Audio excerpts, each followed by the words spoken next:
Сәлеметсіздер ме, құрметті тыңдармандар? Айтылмаған хикая арнасына қош келдіңіздер. Мені қолдап, арнаға тіркеліп, комментарий жазып, лайк басуды ұмытпайық. Сіздерден өтініш. Жесір келіншектің тағдыры. 4-ші бөлім. Апа, атам соттасқанмен ол балаларды ала алмайды, деді мазаңға шай үстінде. Төмен қарап көздерімен жер шұқып отырған енем басын жылып алып жалт қарады. Мен бәрін түсіндіріп айтып жаттым.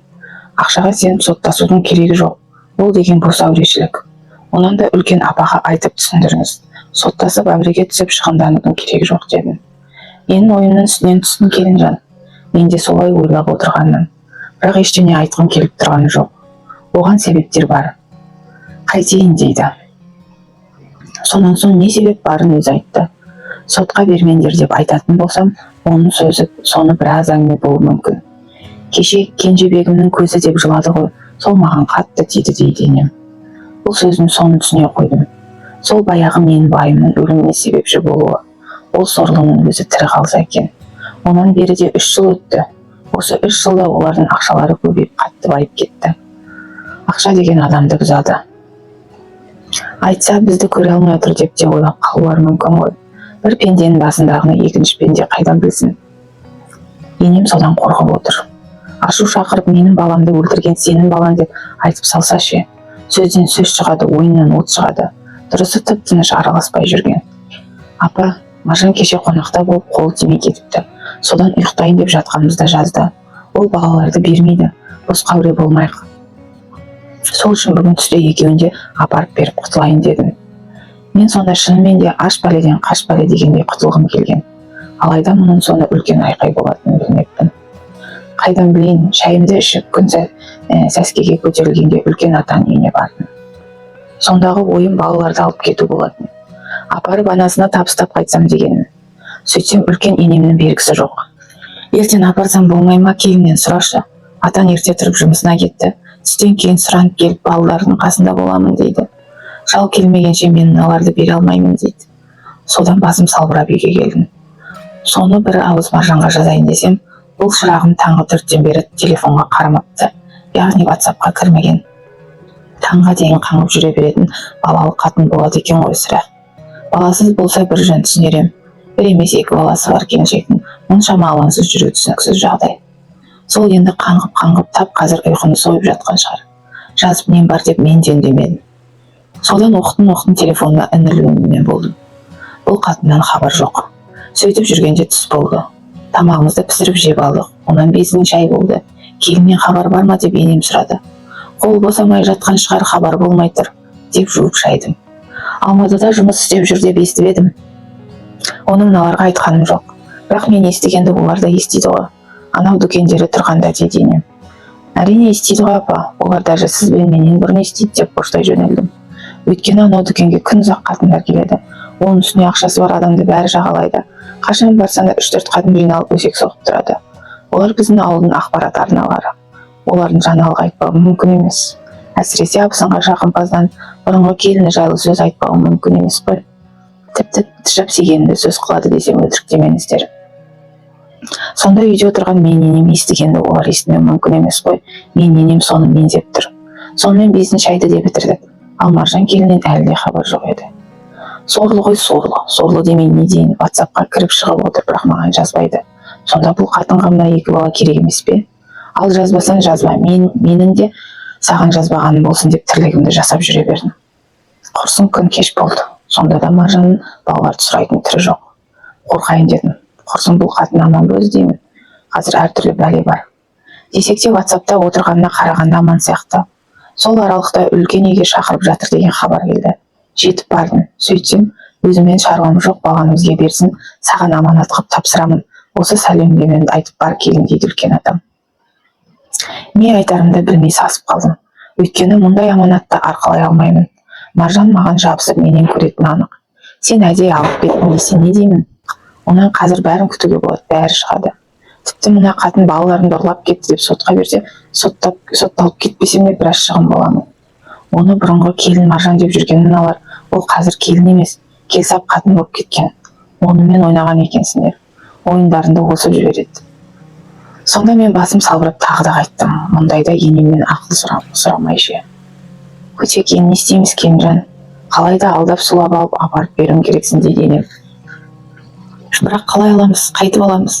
Атамның да енемнің де бергісі жоқ. Тартып сірә да ала алмайсың.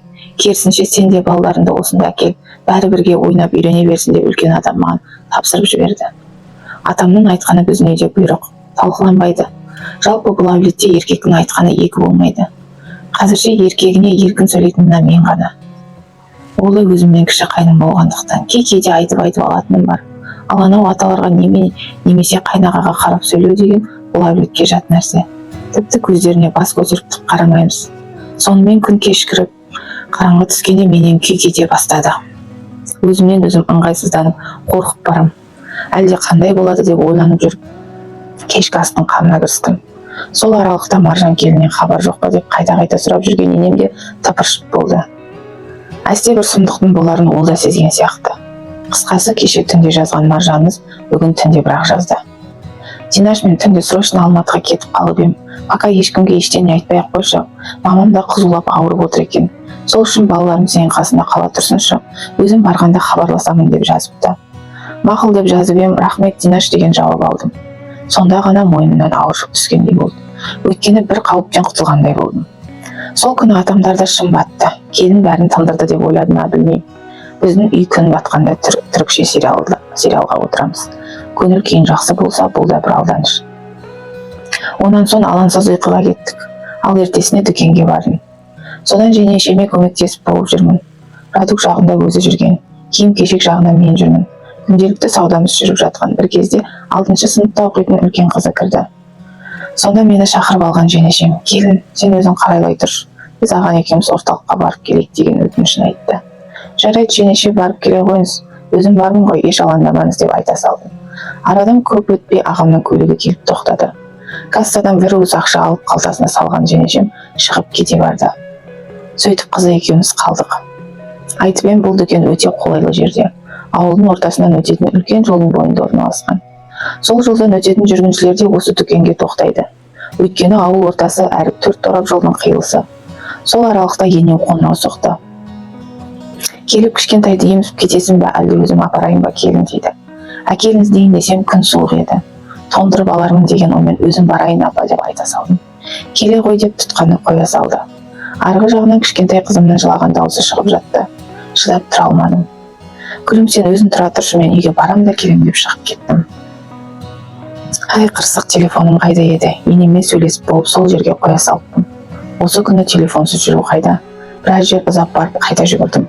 Онан зып беріп киімдер жағына өттім де телефонымды қалтама салып шығып бара жаттым. Қашан келеш шеше деген кішкентай қыз қала берді. Әрісі жарты сағатта келем деп жүгіре жөнелдім. Үй мен дүкен арасында жақын бір ғана көше. Құрғақ күнде 5 минуттық жол. Содан келіп үйге кірсем, енем бөпемді көтеріп теңселіп жүр екен.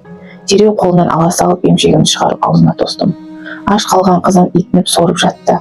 Осылайша арадан 5 минут өткен шығар, сыртта жүрген енем жүгіріп кірді.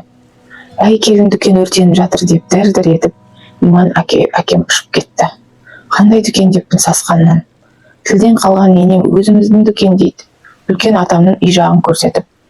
Қызымды тастай сала атып шықтым. Шырылдап жылаған қыз қала берді. Жүгіріп жортып келем. Дүкеннің есігін қара түтін будақтап жатыр. Қорыққанынан қыстық пальтомды да кимеппін аумен сорлап.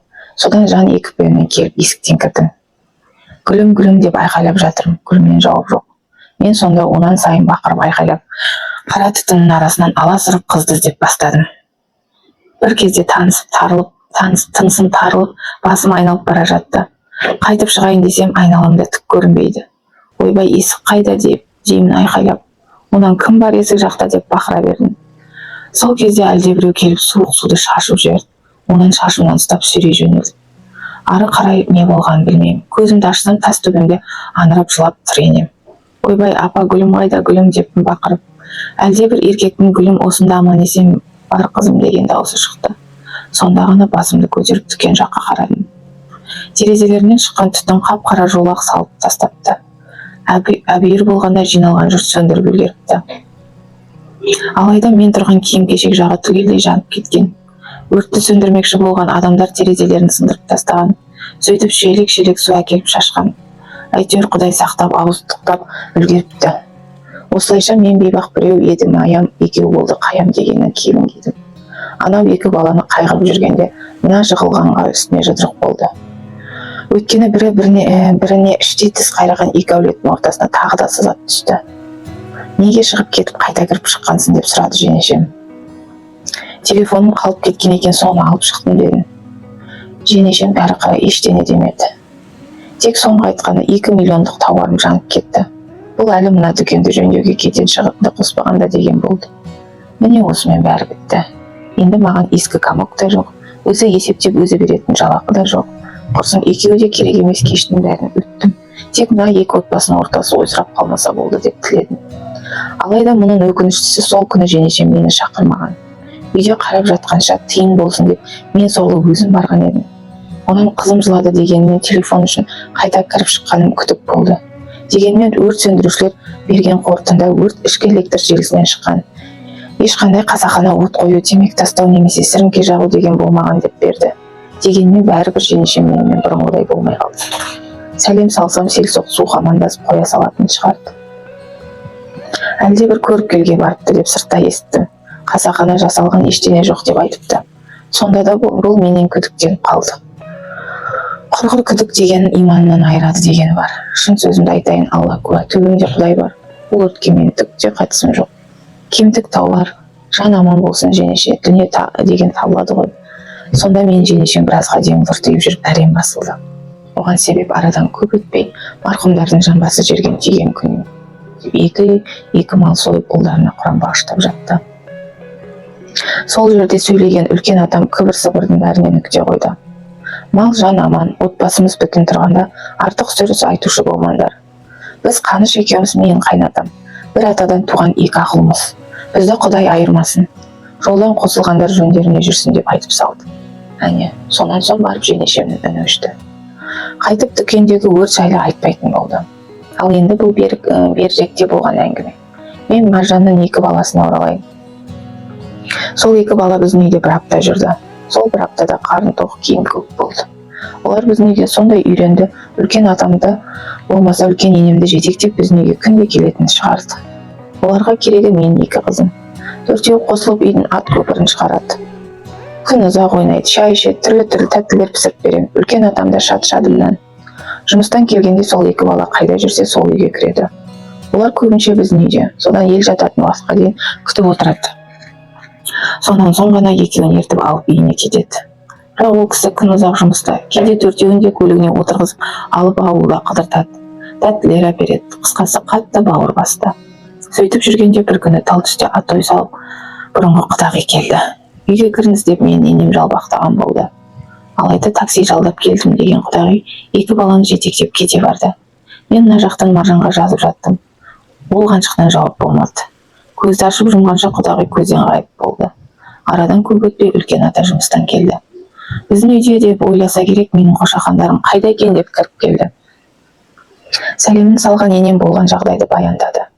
Сонда қолындағы тәттілер салынған пакетін лақтырып жіберген атам көлігіне қайта отырды. Оған қойыңыз бармаңыз дейтін бізде қауқар бар ма? Ол кісіні тоқтататын мен атам ғана еді. Қырсыққанда атам да үйде болмады. Сол жерде үлкен атам шығып кетті. Өз атамызға қоңырау соғып біз қала бердік.